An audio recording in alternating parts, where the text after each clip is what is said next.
Hello everyone, welcome back to the channel. I'm back here in the same park in downstate New York where I was last time you saw me shooting a winter scene. Last time it had just snowed about a couple of feet, and we've just actually had another snowfall of several inches, and it's lightly snowing right now. So the light is very flat, which can work for certain scenes. Although shooting in the snow is always very challenging because of exposure, and I'll get into that a little bit. One thing I do want to do while I'm out here is capture the panorama of a cascade with icicles that I wanted to get last time I was here. Unfortunately, I had camera shaken for some of that panorama, and so it didn't work out, so I'm going to try and do it again.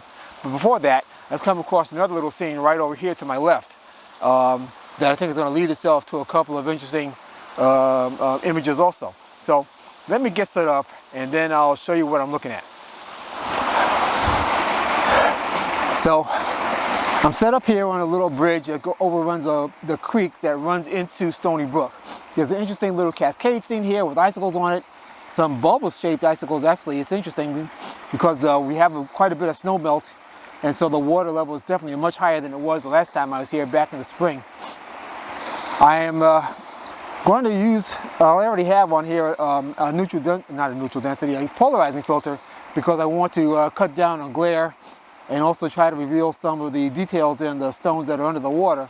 But the other thing I'm going to do is use a neutral density filter to slow down my shutter speed.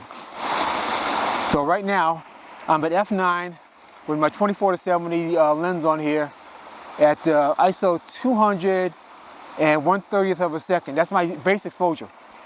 So now I have to put that into photopills and see what shutter speed, or what ND filter I should say, I need to use to get the shutter speed down to about a half a second to a second. So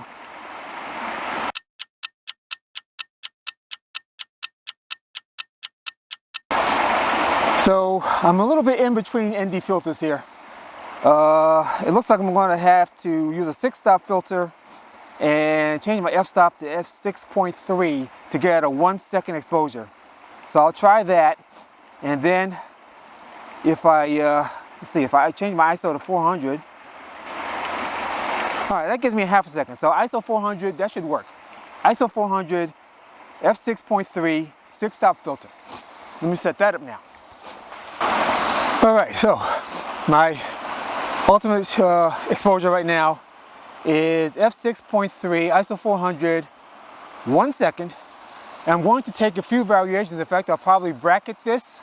So let me just set up my bracketing, maybe between a 3 to 5 stop bracket. Now I'll take a 5-stop bracket. So this is going to take about 5 exposures altogether. 2 stops in either direction. All right, so here we go. I'm going to set this up now. 2-second timer.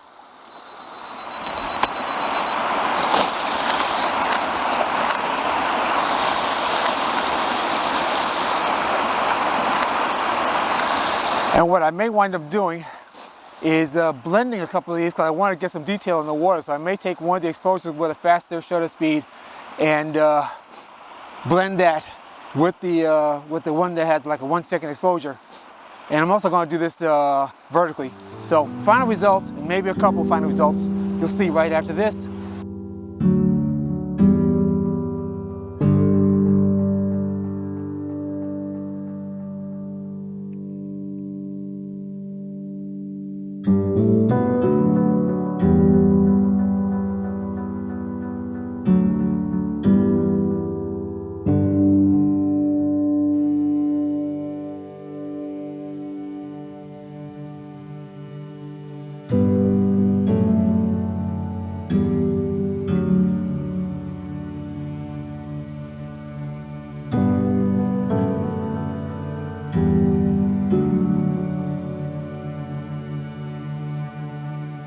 Well, I got kind of bad news and good news.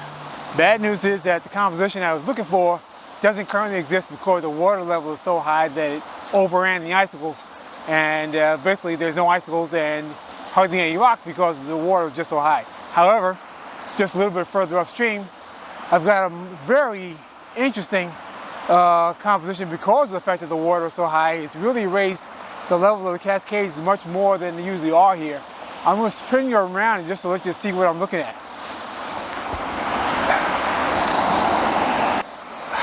Look at this water flow. This creek never looks like this. Maybe sometime in the spring, but we've got quite a lot of snow melt going on right now, and it's really raised these cascades up from what sometimes is just a little bit of a trickle to something that's really fairly spectacular here. So I'm going to struggle down there, and once I'm set up, I'll let you know what I'm doing. I couldn't get as close to the water as I really wanted to because it's just too deep. So instead I've come over to this side, and now I'm looking up the cascade, which actually is a pretty good view because I've got a nice kind of a snaking line of the water as it goes up, or comes down, I should say, the series of rocks. So I've got my 24 to 70 lens on here at about 24 millimeters, and I'm going to have to focus stack this because of the distance between my foreground, which is these boulders right in front here, and the further part of the cascade. My exposure settings are ISO 200, f11 at 0.6 of a second. And again, this is with the ND filter, 3-stop ND filter, and the polarizing lens, polarizing filter. So let me just adjust the polarizer to make sure I've got my reflections cut down, and then I will take the shot, or I should say, series of shots. And this is another good reason why I've got such a long, ridiculously good high tripod, because my front two legs, and you always want to have when you're on a slope, the two legs downhill with the third leg uphill, so the tripod is as steady as possible. So I'm going to focus stack this, focusing first on my front boulders, and then I'm going to go up the stream, and you will see the results right after this. Oh, this is going to be nice.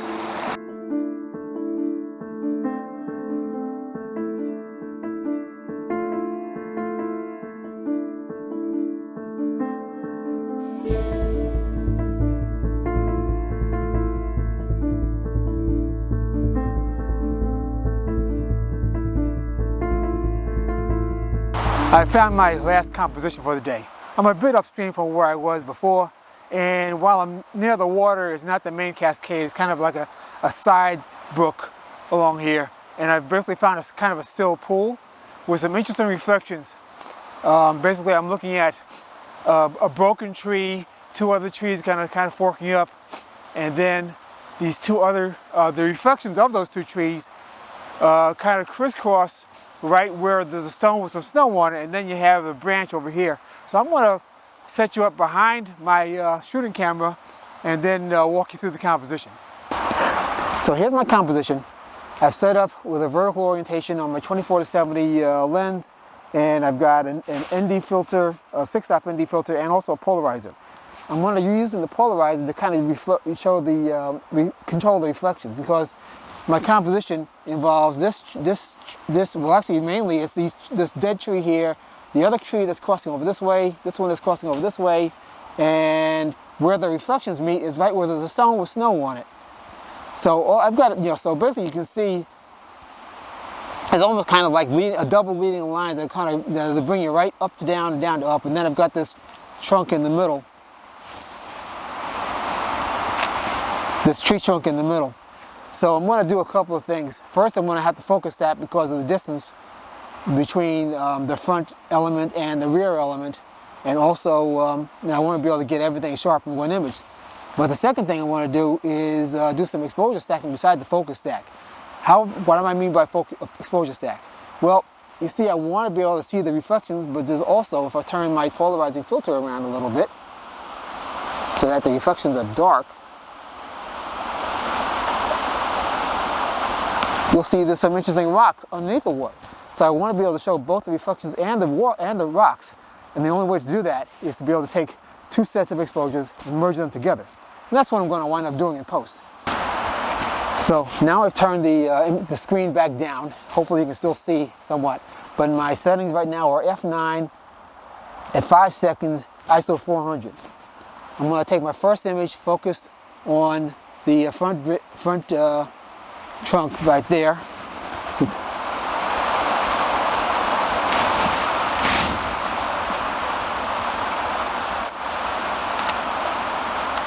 Refocus on the rock.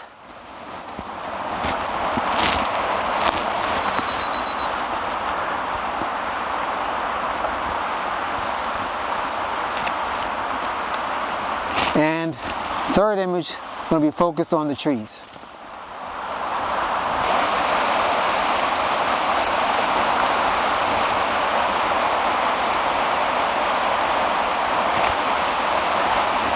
And then I'm going to repeat the process with the same composition, but with the polarizer turned in a different way so I can see more of the stones.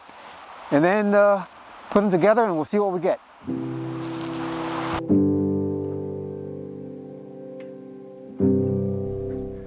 Once I got a look at the raw files, I realized that the snowy log threw the composition out of balance. It just didn't work.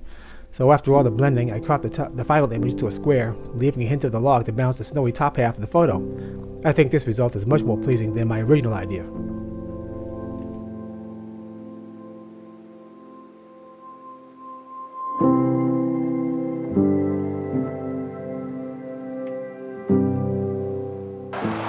Okay, this is going to be a wrap for the day. It's about a half hour before sunset, starting to get a little dark.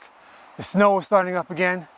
So I think I'm going to head back up the trail and get back to the car. I hope you've enjoyed the images I've shown you and my process for setting them up. And if you did, and if you want to see more, please, number one, really support me by hitting the like button that's going to be right down here, and also the subscription button that's going to be right around the same area, and click that notification bell so that you'll see the next time I come up with the video. Hope to see you again real soon, and I'm going to get back on home now. See you next time. Bye.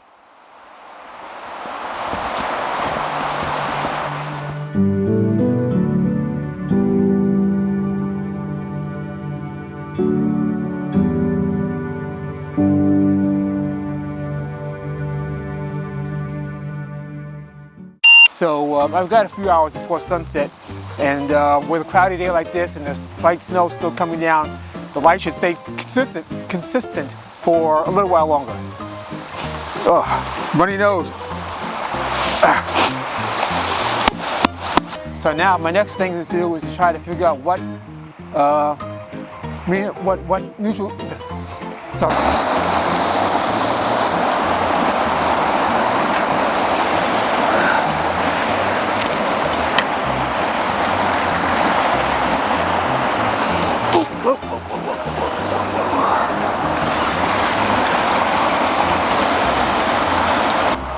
If I turn the polarizer so that the reflection is totally black, you can see the interesting rock that's down there because now you can't see the reflection. Oh, I just bucked the head in my way. You start the whole thing over. All right, take whatever. Okay, this is going to make it a wrap. It's starting to get a little dark. It's about 45 minutes before sunset. My nose is bloody. I'm running like crazy. Oh, jeez.